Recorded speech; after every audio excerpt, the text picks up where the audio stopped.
Aiden, how are you? I am good, sir. You have to stand a little bit in that corner. Okay. We have our COVID rules here, although we both have been tested. Is it right? Yes. How are you? Oh, I'm fine. Thank you very much.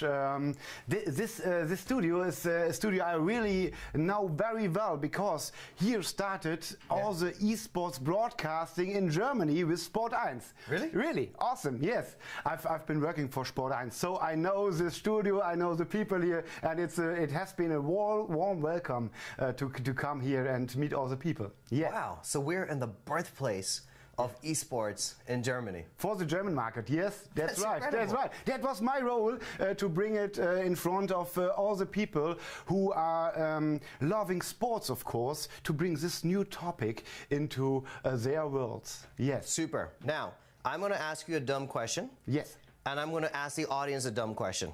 Okay? So you think about the dumb question I'm going to ask you, which is, for those who may not know, what is esports? I apologize that we have to keep going through this, but I know that there are still people that are like, I don't know esports. Like, talk to me about football and talk to me about basketball, but what's esports? And to the audience, because I know you're more educated, so I'm going to ask you a dumb question. What is your favorite esport? So just put it in the section over here. We want to see, because we actually have a few different, I think we have a little bit of sailing, a little bit of basketball. Yes. We're not doing tennis. Football. Football? Yes, of course. And we have Rocket League. Rocket League is an awesome esports title. Okay. So put it in there, in the chat section. So if you're watching on YouTube, I can see it over here. If you're part of the ISPO community on our platform, conference.ispo.com, I can see it in there. It'd be nice to do like a little informal poll. What form of esport does our audience here like? And what we're going to try convincing you to do over the next hour is to fall in love with it. We're going to bring you literally into the middle of some esport action.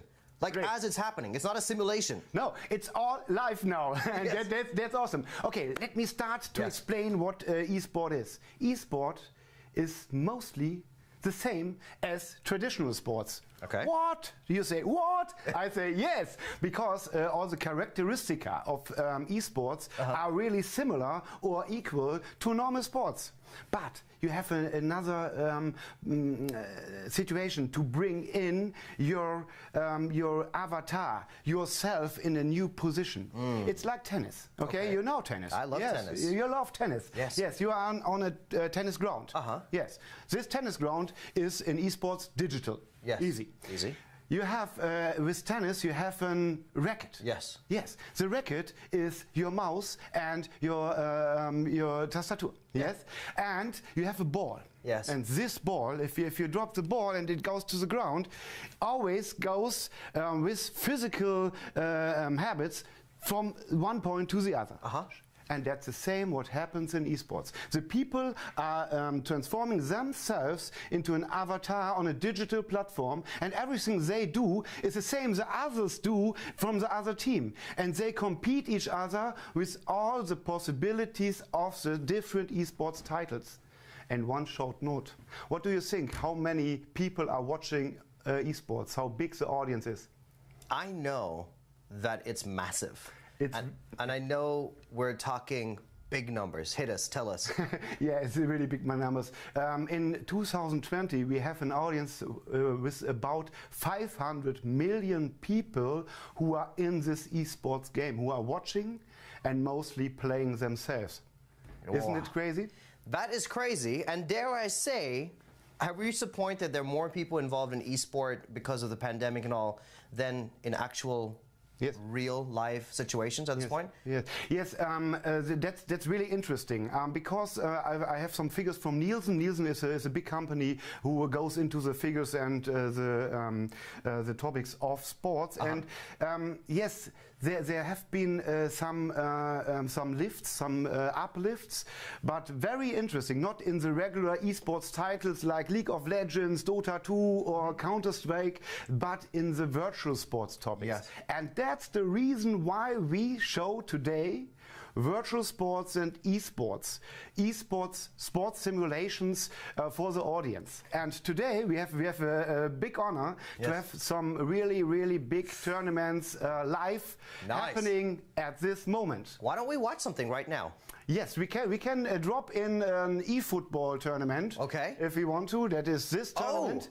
Okay, so this is happening right now. This is happening right now. This is a pro league, there's a pro clubs e-football tournament, which is EU-wide.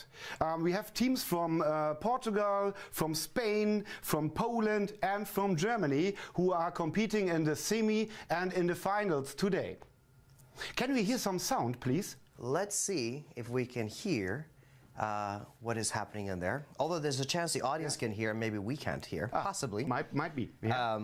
But okay, so this is what is happening right now. This is FIFA. This is FIFA, yes. And so this is the FIFA Pro Club EU Masters 2021. Is that what we're seeing right here? That's right, yes. Like I said, I have to be neutral. What is happening in this special modus? Everyone knows the people who are sitting at the sofa and having some fun with FIFA, of course. Let's play some football, yeah? Yes. And in this very special mode of pro clubs, it is every player you see here on the digital ground, every player is a real one. He's a player. That's a real player. That's the caster. That's his virtual. That's his team member that he. No, you see on this left, on the left, you see the virtual team, and every shirt you see is a real player, and they are playing not together at one place. They are playing digital connected, and that's the topic of esports. It doesn't matter where you come from.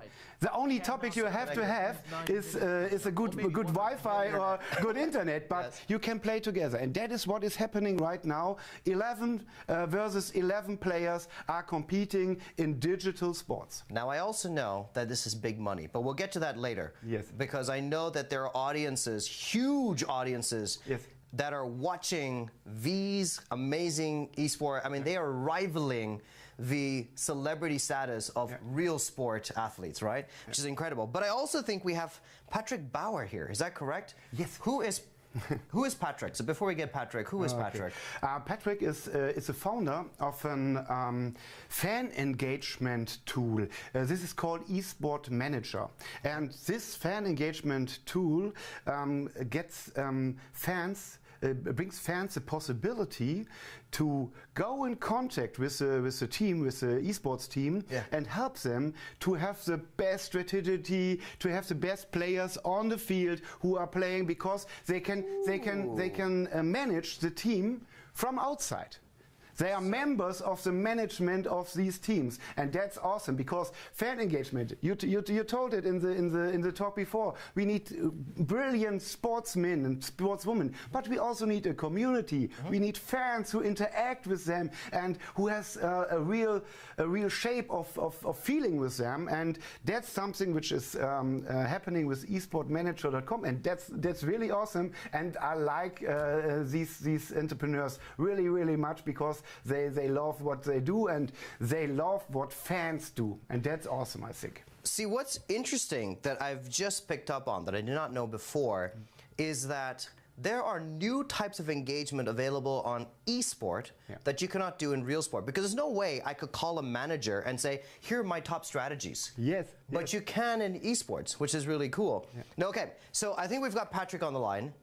Let's have a conversation, because I am curious to know more about fan engagement. Oh, there he is! Patrick, hello! Hello! Hello into the round. Hi, Patrick, how are you? I'm fine. We had a little bit trouble on our live show on the FIFA Pro Clubs Masters. The teams had technical problems, and now they play the first semifinals, and now I'm very glad that our tournament goes in the final rounds.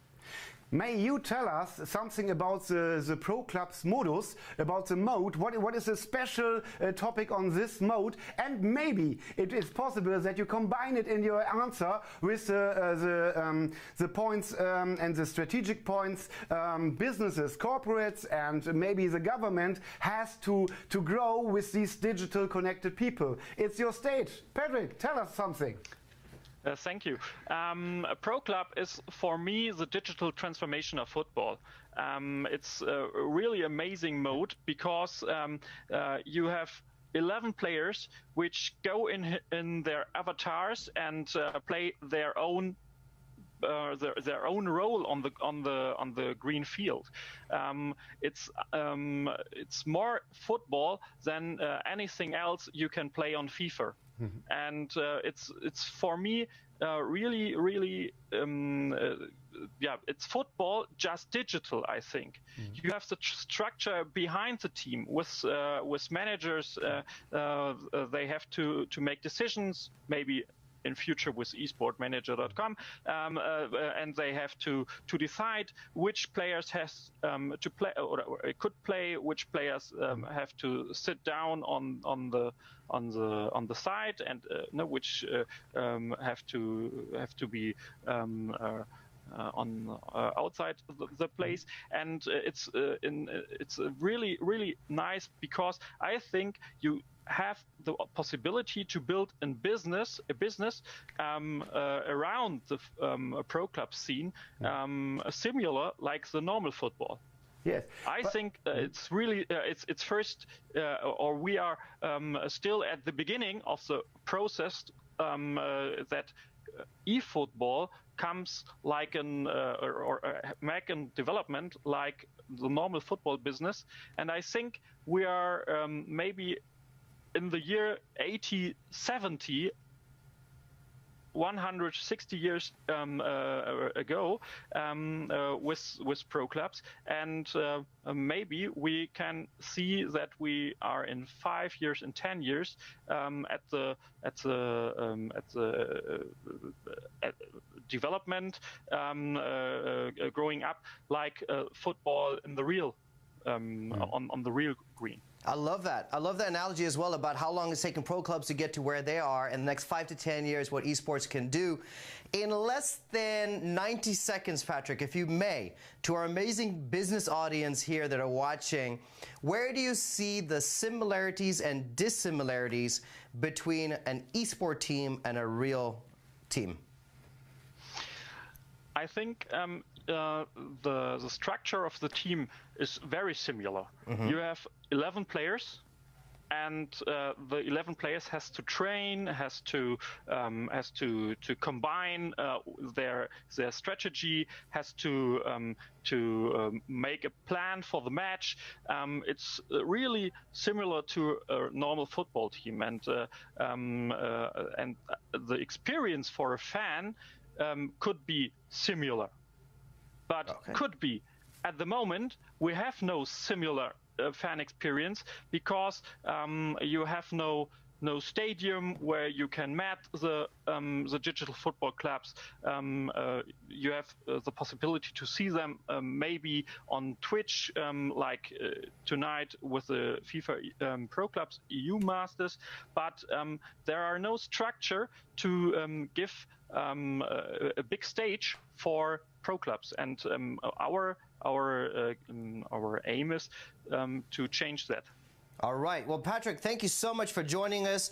Patrick Bauer, esportmanager.com. You do want to check that out when it comes to fan engagement. So thank you so much, Patrick. Take care. Thank you. So, have a nice evening. Absolutely. I must say, Marcus.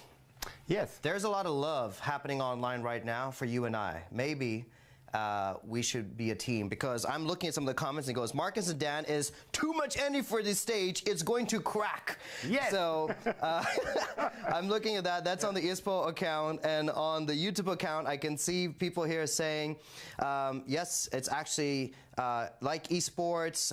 It's going to explode soon. And then about you, they keep saying passionate. You're a passionate man, and you keep me watching. So that is awesome. Awesome. Keep it going. Although I did give a challenge. I asked you what esport you would like to commit to learning more about or already part of.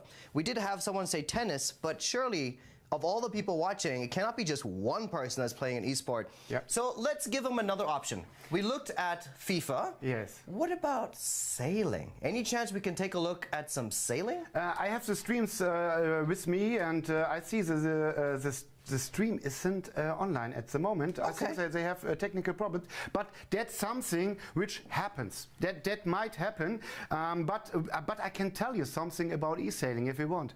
Well, we can wait, because I think Thomas might be here, and then we'll come back to the e-sailing, and let's see if we can get the e-sailing stream later. Hey, look at this good-looking man. Thomas, how are you? Yeah. I'm fine, good evening, and thank you for inviting into the studio. Yes, it's a pleasure to see you. How are the preparations for our Esailing Cup?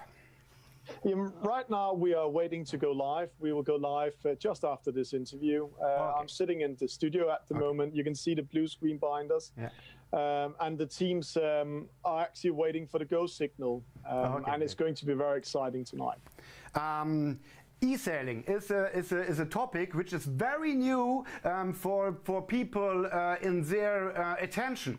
So, just give us a short information about Esailing. What is it all about? And for me, it's very, very interesting to hear from your side. Are there only e-sailors, or are there traditional sportsmen who are doing Esailing nowadays? It's your stage, Thomas. Yeah. Thank you. Esailing is quite a new e-sport. It's actually first joined in the e-sport category 3 years ago. It's the official game of world sailing. So it's an e-sport adapted by an international sport federation. The amazing part about e-sailing is that it's a mix of gamers and sailors. And a good example is that the first world champion, year one, when we went to Florida, was a French guy called L1.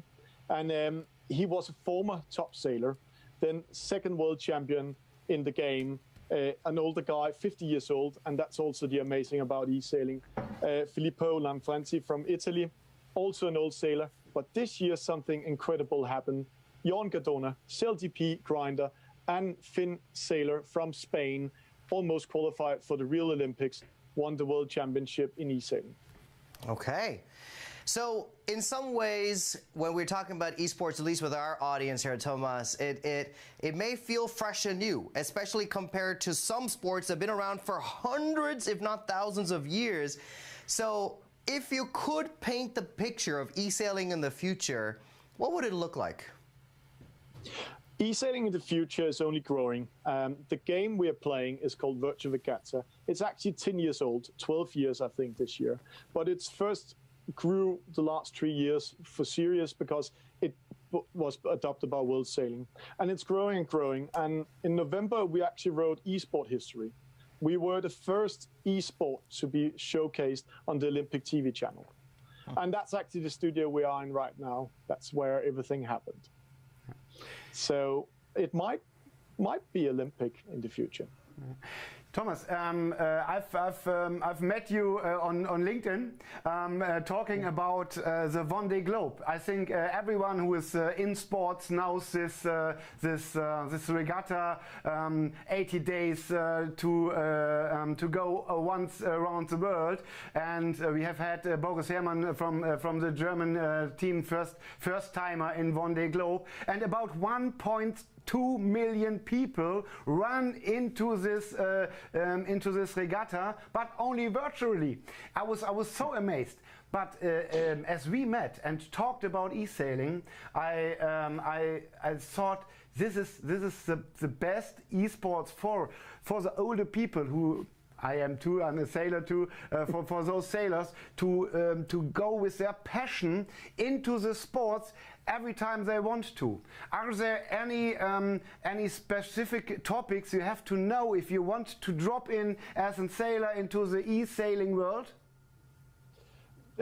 There are two e-sailing games. The one is called the offshore game. That's the one you're speaking about. And congratulations to Virtual Regatta hitting 1.2 million people playing it. But the amazing there is 50% are gamers and 50% are sailors in that game. Then we have the inshore part. That's more the Olympic classes. That's how it's going to be in real sailing, like the 49er, the ECLDP, the America's Cup boat is running right now in the game, like Prada Cup. And there it's more fast. It's not 72 days like Vendée Globe. It's 5 to 10 minutes, and then you actually have been racing one race. And that's what we're going to see tonight. But Vendée Globe, that's tactics, strategy, reading the wind, reading the radar, putting up the real sails and everything, and race for 72 days. Incredible. Thomas, thank you so much for sharing, and I hope for some of the people watching, they're going, I need to sign up and get involved in some of this action. you want to ask something? Yes, I have a short question. Thomas, how long do you need to go live now?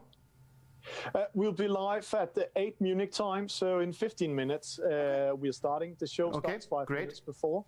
Great. And tonight we have a special actually treat to all of you. We are joined by sailing commentator, America's Cup commentator, and Olympic commentator Alec Wilkinson later tonight. And then in the races you will see tonight, you will meet the former world champion, and you will also meet some of the top sailors like Bartram Briggs, who already qualified to the Olympics from the Netherlands. So you will see a lot of cool action tonight. Nice. Wow, that's awesome. Thank you very much, and we are really looking forward, and we will drop in the stream, of course. If the audience want to go into the streams of eFootball, eSailing, Rocket League, or basketball, we have a link now in the comment line on YouTube and on Twitch. There are all streams curated to drop in and have some more information about them. Thomas, I'm really happy to work with you, and I'm looking at your stream, and I think there's a chance for all the sailors to have their passion at home without getting wet, I think. Yeah. Thank you so much, Thomas, for joining us. Good luck. We'll see you at 8 o'clock. We're going to drop in, and we'll bring our ISPO audience with us to that. So there's a question that's come in that maybe you can help answer.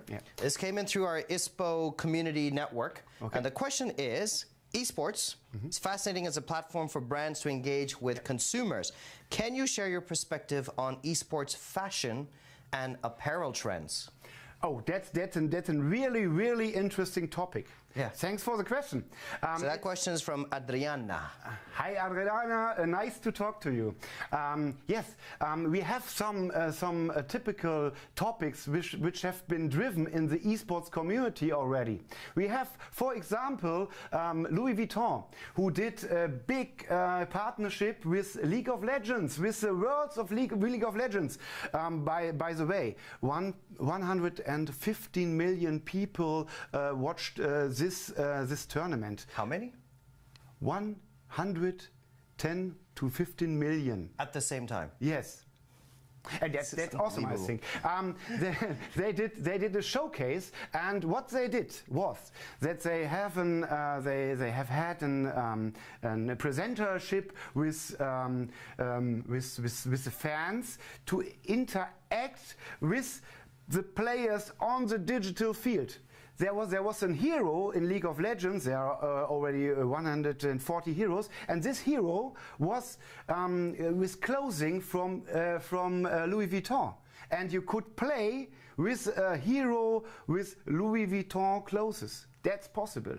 There are topics where you can choose which clothes you wear in the game, and the people who are in the game and drive their avatar through this adventure they are going, they have a deep connection with their hero, and if they have a love brand, they want to give their avatar the love brand. So the second topic is Adidas, for example, are running for a big team, for a big esports team, and the esportler in the real world has Adidas as a sponsor with the clothes. So for sports brands, there are massive opportunities to run for it in a fashion way, but also, and that's a topic which is not so gone so far as I hoped, is functional wear, sportswear. If you have a compressed wear or something like that,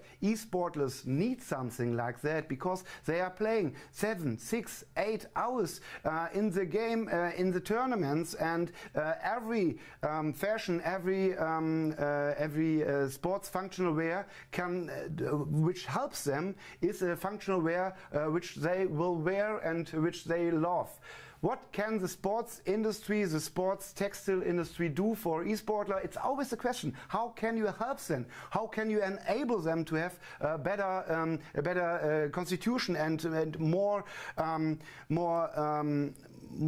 success in the game. You're a helper, you're an enabler, and the enablership can be to do good functional wear, to help them to look cool and awesome, of course, too, and give them maybe some intelligent wear where you can see which is the heart rate and so on. So go into a dialogue with the teams, go into a dialogue with the publishers, and I think there are many businesses for you to make. And I think it's important to note here, Marcus, that this is not just about a bunch of little kids playing video games for the sake of being cool. No. I'm looking at the comments online, and there's someone that says, Hatin Kiwi, that says, you need major skills to play. It's unbelievable how good some people are at this game. And I think what we're talking about is, yes, it should be functional, but I also think that term high performance, we use that for real teams.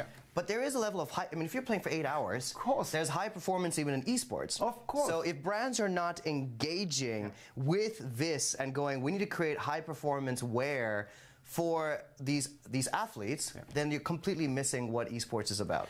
Of course, because the esportler, and that's a really, really important topic. They see themselves as sports athletes, of course, and they are. Without physical health, they can't do the mental awesome things on the digital field. So please help them. Give them the right clothes, give them understanding, talk to them and go into a dialogue, because esports is a very, very old sport. It's more than 20 years old. So please have a notice on that, what the people need, what the players need, and of course what the fans need, because this funnel is a funnel you don't reach with a football shoe, for example. So I know our wonderful audience here are going, Marcus and Dan, you're super hype about this esports, but we still cannot picture it. So why not, let's go right now to see the Rocket League Clash of Teams. I believe that we have them up. Oh, is that what's happening here? Yes, that's a live stream on Twitch. And they are talking about some topics. I would prefer to talk to Jonas first, to have a bigger picture. What is happening here? All right, Jonas, can you come join us? Is it possible? Of course, everything's possible here in our studio. Yes! Jonas, my friend! Nice to see you. It's lovely to see you too, Jonas. Jonas, how are you? I'm doing great. What about you? Oh, I'm doing very fine. Then also, yes, we're doing the awesome esports topic in this evening, and I think we have great questions, but the question you have to answer for us is, what is Rocket League all about? Rocket League is all about football and cars. It combines both of them. We got 3 players on each team. 2 teams are facing each other, and then it's all about scoring more goals than the other team within 5 minutes. There are no rules. There's no offside. There are no fouls. You can actually like kick the other cars around, but you won't get punished for it, like yellow and red cards and something like that. So yeah, it's all a big playground with cars, balls, goals, and explosions. This is exactly how I play football, with no fouls and no offside. Because and if I could use a car, come on, we're winning here. This is amazing. How does one manage a team like this? Can you give us a little insight on that, please? In esports in general, there's a lot of less staff compared to like the usual sports. So managers need to do like a lot of more tasks and dealing with all this stuff. There are also like full-time coaches and mental coaches, and a lot of players, like we are seeing in the stream right now, do have an organization. But there are also a lot of teams who don't have an organization and need to do stuff like that by themselves. So yeah, the job of the manager is of course to plan a schedule, a working schedule, to get practice for the team. Most of the teams are scrimming, so doing test matches against other teams. So you don't have that in, I would say, regular football. There are a lot or less like training matches than in normal esports. And yeah, it's all about taking care of the players. So the players only need to focus on the game, only can focus on improving, and the manager does all the rest of it, like taking care, serving contracts, doing sponsorships and content and stuff like that.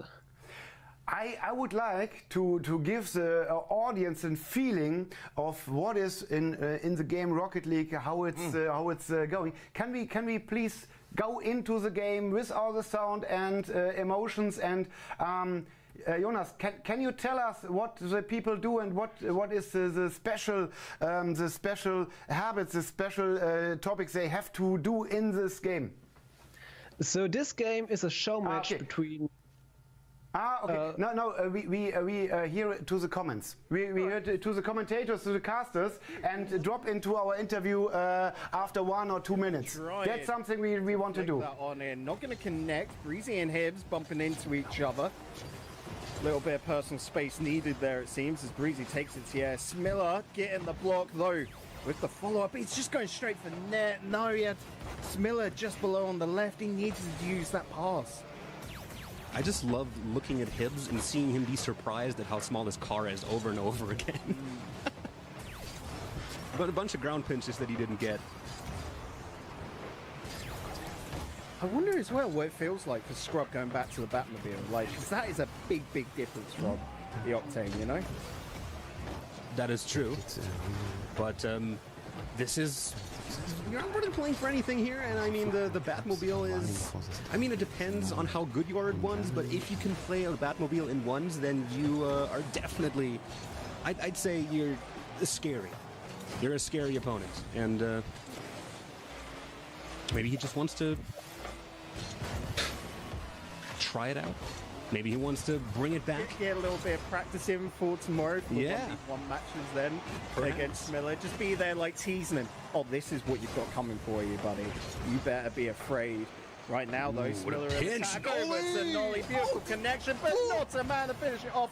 Hibbs, the savior, going to be able to get it away. Breezy with an absolute run. The counter attack is very much alive right now. Hibbs looking for... Oh, Scrub was ready. But unfortunately, accuracy not there. Yeah, in the end, the matchup is kind of stacked because there's one team that has won a week of the grid and made top 4 in another. Playing against a team that hasn't played together in like over... This is incredible! Or just under a year, not quite sure at this point, but... and so fast, huh? So fast. And considering that, I'm actually quite surprised at how well Old Singularity are holding up here. And they've just tied it up. Smiller scores. Is that the Maverick? I haven't seen that in a while. What, the first Rocket Pass season card? Man. Miller bringing out like a classic there. Love it. Love that goal as well. Good little connection. So 2 all here, Pash. 1 minute 21 left. Where do we go from here, buddy? Presumably either to overtime or to game 2, although I'm not quite sure yet which it is going to be. What I can say for sure is that those are the only 2 destinations that... All right, Jonas, let's bring you back in, man. Barring any other... Hey, this is crazy. It's so high-paced. I love the commentary. It's so honest. Tell me something, because I see against your title, you are a player, caster, entrepreneur, and team manager. Do you do all these 4 things at the same time? Like, are you doing that right now? Are you playing while talking to us? No, I'm not. I used to play professional Rocket League, but yeah, nowadays I'm like the manager and also into casting. I'm caster for the German broadcast of the RCS, and yeah, next to that, I'm doing production stuff like this on the side. Please give us a bigger picture. How big is Rocket League? We have seen that it's really impressive, and it's heart-breaking if a team loses, or it's from the feelings. It's similar to football, I think. But how big is Rocket League? Do you have some figures? And maybe how young is it? Huh? Because we have had Esailing before. It's an older esports. How young is the Rocket League topic? Yeah, so before there was Rocket League, there was a prequel of the game. It was called Supersonic Acrobatic Rocket Powered Battlecast. That's probably the reason why no one knew it, because you can't remember that name. But in 2015, Rocket League got released, like the second game of Supersonic Acrobatic Battle Cars. And it got a huge hype because it got into the PlayStation Network store and got free for PlayStation Plus. And last year, Epic Games bought the company who runs Rocket League, and they made it free to play. So it got a huge boost, and a lot of people are playing it, and they broke the record of 1.3 concurrent million players at the same time. And what is the role of Rocket League if you have a look on the esports ecosystem? What I'm expecting is that Rocket League will be as successful as maybe FIFA is in the near future. What is your expectation, and what is the role of Rocket League in the esports ecosystem? I guess the goal is to fill the gap between football and car games, so it gets both player bases of both genres, I would say. Mm-hmm. What is the game we saw just live a few minutes ago? What is it about? We've seen old Singularity, new Singularity. What does it mean? What is it for a game?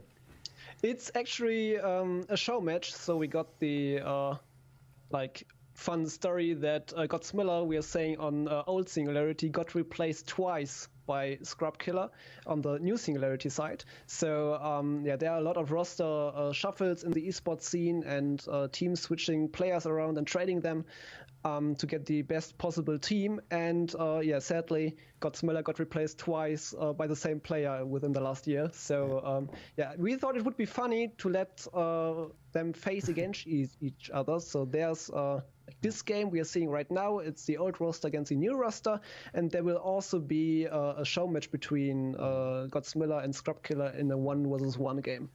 We have had Rocket League on ISPO stages the last 2 years.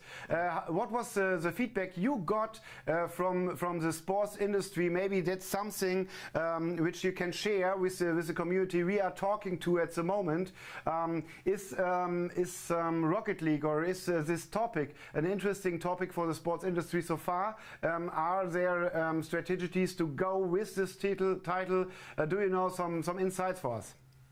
Yes, of course. We hosted the AMD Masters 3 times at ISPO, and we got really good feedback. We had a lot of talks with people from the usual sports scene, and they were all really hyped about seeing football and cars being connected, and esports is just a young, new, fresh title to get so everyone can get into it, and it's really easy to understand. Like, you see the field, you see the cars, you see the ball, and it's usual football.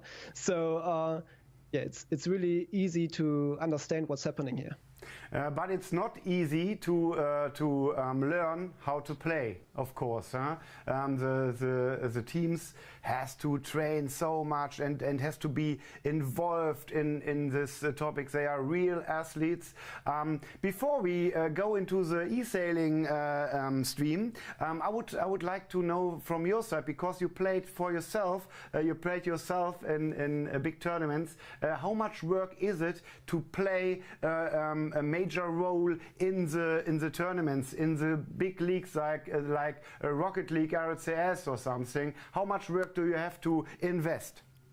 A lot of work and a lot of time. It's I would say easy to learn but hard to master. That's like I would describe it. So all these players we are seeing right now have like 7,000 to 12,000 hours within the last 4 or 5 years, and they are training like 60 to 100 hours per week. So that's a lot of time you need to invest, and therefore you got managers to deal with the rest. So you have enough time besides getting something to eat and sleep to play the game.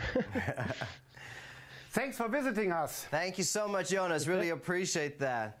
Thanks for having me. Absolutely. I can see, Marcus, in our ISPO crowd, we actually have some people who are Rocket League players. Ah, great. So we have Marcus here who says Rocket League player for 5 years. What these guys are doing is absolutely unbelievable. Yeah. Now, I know we attempted to check out a live stream of the Esailing. Yes. Is it up now? Because they said 8 o'clock. Yes. Maybe we can catch the beginning of it. Oh, is this? It's 8 o'clock and they are live. Okay, let's drop in. Former world champion 2019.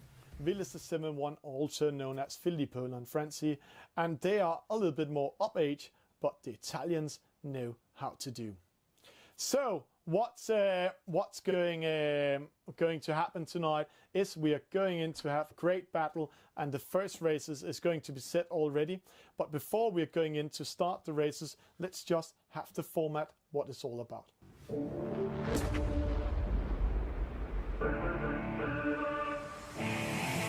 And here we have the format. It's made in sailranks.com. It is a scoring system developed by the community to showcase e-sailing, so we really can have fast scoring in between races. You can also use it for real sailing because you can really put things in there.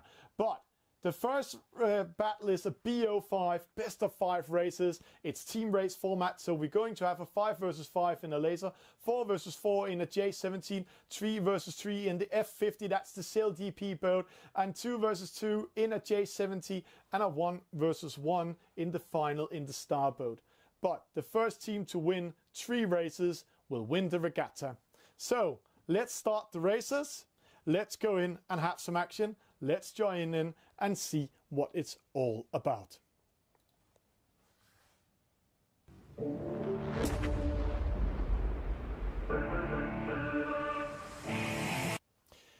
Here we are, here we go. This is the laser. This is with a Danish flag on today. It's because it's the e-sailing committee boat, the race officer there. But here we have Club Nautical Sevilla, they are green tonight. Against the Team Scotland, they are blue. And I have to say to the Scottish fans out there, way to go Scotland. Let's see if you can do a great job here. We have the team captain from Club Nautical Sevilla. He's not in here. Yeah, he's there. It's Ramon, vice world champion this year. And then we have a team captain from the Scottish team, Dissimilarities, but he's not playing. He's saving himself. Then let's take Donny Gillis instead of. He was team captain on the national team of Britain. 12 seconds to start. It's team race. It's all about winning as a team. The team with lowest points are winning the race. So it's not about winning the race. It's all about getting as low points as possible. Start is going. Some small penalties. Speedy one. False start for C. Paparo. He is one of the Paparo brothers. They are a whole crew there in the Club of Nautical Sevilla. So it's almost like the Dalton brothers from Lucky Luke. That is the Paparo brothers. But in the lead we have Rostan, oh no, it's Dissimilarities. He just changed his sponsor name. Dissimilarities, the young talent Mike O'Donovan sitting at home, penalizing Ramon in that battle. Opposite side, J. Paparo coming up, and see, they're doing it in a laser, so they are going on upwind. They're doing 4 legs, as is called in sailing, and they're pumping the boat to get some speed into it. In real sailing, you're also pumping the laser. Here we have Donny Gillis, the British champion 2019. Right now, it's quite a split fleet. It's they're trying to battle for positions upwind. J. Paparo in the lead. Club Nautical Sevilla has the first and third. Donny Gillis in second. Dissimilarities in fourth. And then we have the rest of the fleet. And remember, it's team race. It's all about having low score. So what will happen when we're coming up to the first top mark up there is going to be a battle for slowing down the fleet. And we'll also see opposite normal sailing penalties handed out. Dude it with a penalty. He's an unwritten letter. He's one of the new talents coming in Team Scotland, getting a penalty by Luis Ispan. And he's penalized there. And then we see Donny Gillis losing the battle to J. Paparo. Club Nautical Sevilla means business. Oh, Donny Gillis with another one. Right now, here we see the difference from real sailing and esport. It is an esport, so it's all about winning, using the rules. And one of the rules are using the rules of sailing, But one of the rules that's not in here is almost the fair play rule, special when it's team races, because the way you slow down people is handing out a penalty in the game, and that will slow down a competitioner or one of your opponents for 11 seconds. It's Deja Vu in the lead, but he will not be in the lead. Jay Paparo covering it. Opposite side, we have a battle. Bill Rock getting a penalty. He's the oldest one in this race. He's 51 years old, and he was part of the national team of... That's awesome, huh? That is really awesome, and I wish the audience could hear our conversation. Yes. Because not only are you an enthusiast, you've actually done real sailing, and you've done this sailing, and you were admitting to me, because I was going like, come on guys, it's, you know, you have controllers, but you're saying this is actually very challenging because it does an exact simulation of the same elements and experience of real sailing with the complexity of doing it from home with limited controllers, and you have to maneuver, shift, almost the same level as in real sailing, and you have achieved more in real sailing than you have here. Yes, super interesting. No chance for me to run on these digital platforms any success, because these sailors are so good prepared in the game, and they know to achieve their goals in this game with all the elements you talked about. I don't have enough training for it, and the second topic is, as we've seen, and Thomas told us, many world champions from the traditional sailing, from the real sailing world, going into the e-sailing topic. So I can't win, but that's a big problem for me, of course. But one of the unanswered questions that I was thinking in my head is, why would quote unquote real athletes get involved? But now I think I've been able to answer that, because the game actually is as complicated. So it's not just, oh, get your 8-year-old son or nephew to play. This is a whole different level of gaming where you need the professionals to work. Because I was thinking, why is it half, you know, pro athletes and half gamers? Why that?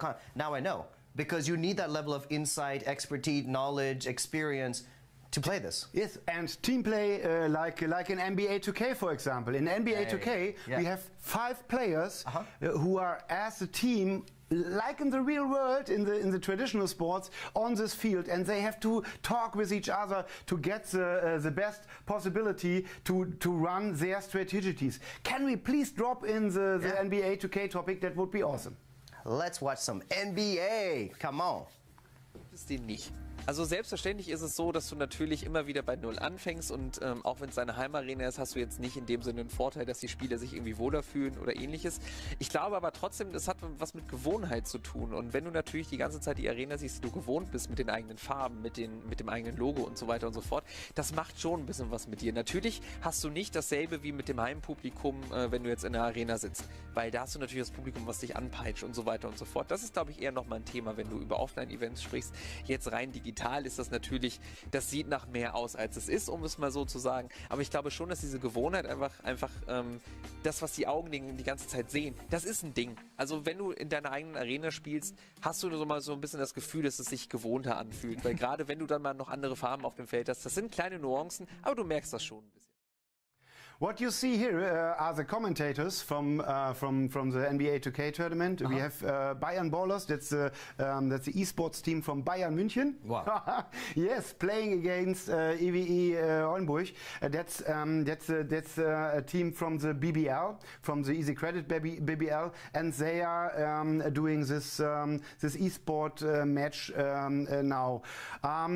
Please. Let us get some insights from Timo. Timo. Yes, who is from EWE Basketball. Yes, Timo, come join us, please, in the studio. There's Timo. Hi, Timo. Hey, Dan. How Hey, are Marcus. you? I'm fine. And you? Hope you have a great evening. Yes, of course, with all the great esports topics.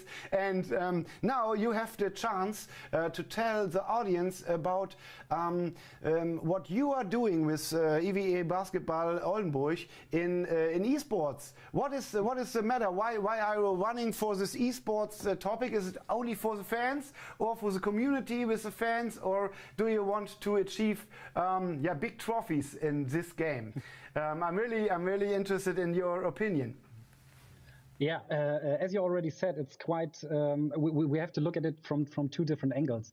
It's like for our fans, the whole sector of esports and gaming is such a new thing. It's like you get in touch with a complete new style of basketball that you can play. From the other hand, we have to look to from the marketing view out. And there is a clientele of basketball fans from gamers who are interested in basketball, but doesn't have a connection to the BBL or such the German basketball league. So we try to connect those things together, and in the best way we will achieve new fans for EWE Baskets or EWE Baskets, and also the BBL. So here we've been trying to talk about how the sports world, traditional sports world, and esports can collaborate. Earlier today I was doing an interview where they talked more about mingling and intertwining, not as two separate silos building separately, but together. For our audience, Timo, could you share what would be some big wins when it comes to your esports? Like what are some collaborations, partnerships, interactions that you go, oh, if that happened in the next 6 months, 12 months, it would really take us to the next level? We must say about the game of NBA 2K21 or the whole sector that we are a little bit smaller than, or a little bigger, smaller than other titles like Dota or something like that. So for us, it would be a big step if there would be a real league with a big player behind. So we just right now play in different tournaments that are organized on a private side. But there is no league that can that has a big player in the background. So this would be a big step for the whole game and the whole sport to evolve. So which big player are you looking for? I don't know if it's a telecommunication team, or is it just an energy drink, or I don't know. Everybody who's involved and has to and can get this energy that you pay into the game, they can transport it to the audience and just give the league such a life. Yeah. Awesome. Thank you for those insights, Timo. I think one of the best ways is to talk about the possibilities of running basketball sports competitions with NBA 2K. But one question: what is the profession your players have to bring to the table to go into your basketball team, into your esports team? What professions do they need to become a real esportler for EWE Baskets? That was quite an interesting thing that we had to learn from the beginning, that the main factor about it is communication. You have to communicate in the team. You already said we are 5 players who play at the same time, and we have to communicate with each other without seeing each other. So this is quite an interesting thing, just without any gesture or something like that, to communicate. And we have to take decisions on a very, very fast level. So this is quite important that people can communicate in a good way and in a fast way. We want to drop in the game now. Timo, thank you very much. I wish you so much success on your way as a German basketball team to drop the lines and go further with the esports of NBA 2K. Thank you very much, and thanks for having me. Thank you, Timo. Thank you. All right, with that, I think we're going to go watch live NBA 2K. Come on, here we go. Wir waren gerade vorhin in Oldenburg, normalerweise die längste Reise für die EWE Baskets in der Liga, wenn sie nach Bayern müssen. Jetzt einfach mal kurz geswitcht. Zack, ist man in München. Und die Bayern auch über ihren langen Spieler, über Liss, der da am Korb direkt abschließen kann. Also bisher hier ein offener Schlagabtausch zwischen diesen beiden Mannschaften. E-Bird und Eitel Money, das ist die One-Two-Punch der Oldenburger in dieser Partie. Soweit, diesmal ist es Eitel Money, ein schwieriger Wurf, weil er da aus dem Dribbling, aus der Halbdrehung hochgehen muss. Aber auch das erfolgreich, Oldenburg bleibt dran. Jetzt erstmal das Foul, so ein bisschen das Tempo erstmal rausnehmen aus der Situation. Ja, Bayern auf alle Fälle deutlich stärker, gerade zu Beginn der Partie, als auch im Match davor. Da haben sie sich ja eben deutlich schwerer getan. Jetzt ist es vielleicht nochmal Dogan, der da so ein bisschen dafür sorgt, wieder so ein bisschen den Schwung reinzubringen. Auf alle Fälle gerade weniger Einzelgänge bei Dogan als auch im Match davor. Das haben wir eben noch ganz anders gesehen. Und jetzt heißt es erstmal gucken, was die Bayern wieder im Angriff machen. 30 Sekunden haben wir noch hier in diesem ersten Viertel. 3 Sekunden für den Angriff und das war zu einfach. Oldenburger lassen das einfach zu beim Einwurf an der Grundlinie. Ein Dunking für die Bayern. So ganz ausspielen können sie nicht, die Oldenburger. Circa 4 Sekunden Unterschied zwischen verbleibender Spielzeit und Schussuhr. Gut den Ball ans Brett gebracht und dann muss er hochgehen. Dann gibt er ihn noch mal raus bis an die Mittellinie. Das ist natürlich schwer dann. Dann muss Eitelmann ihn ganz, ganz schweren Wurf nehmen. Das war jetzt nicht gut gespielt von Oldenburg. Er ist direkt am Ring. Dann muss auch die Devise sein, dort abzuschließen. Haben sie nicht gemacht. Und wir gehen rein ins zweite Viertel mit einer Führung für die Bayern mit 4 Punkten und erster Ballbesitz im zweiten Viertel gehört den Oldenburger. Ja, diesmal ist es der Rollenwechsel. Diesmal muss Oldenburg wieder erstmal sich rankämpfen, zeigen, dass sie hier ähnlich wie die Bayern eben im Match davor jetzt so ein bisschen die Nerven beweisen. All right, so that was some live NBA 2K action going on. Yes. Which is amazing. I think so, huh? And what we can learn from this topic, we just talked about it, is that the people have to talk with each other. They have to communicate without seeing themselves. Yeah? Yes. And that's something which we need in this digitalization we all have as a quest for us as a society, or not? Is it? And I think esports is essentially a powerful tool for education at a young age, because whatever you think about it, this is the way the world's going. I know some people really wanted this pandemic to be short term, but if you are thinking, how do we provide education for our kids? There was a time when we said less video games, but we want to make a distinction. There's a difference between video games and esports. I mean, this is careers, this is sponsorships, this is brands, this is development of skills at a whole different level. I think that's what we're trying to show here.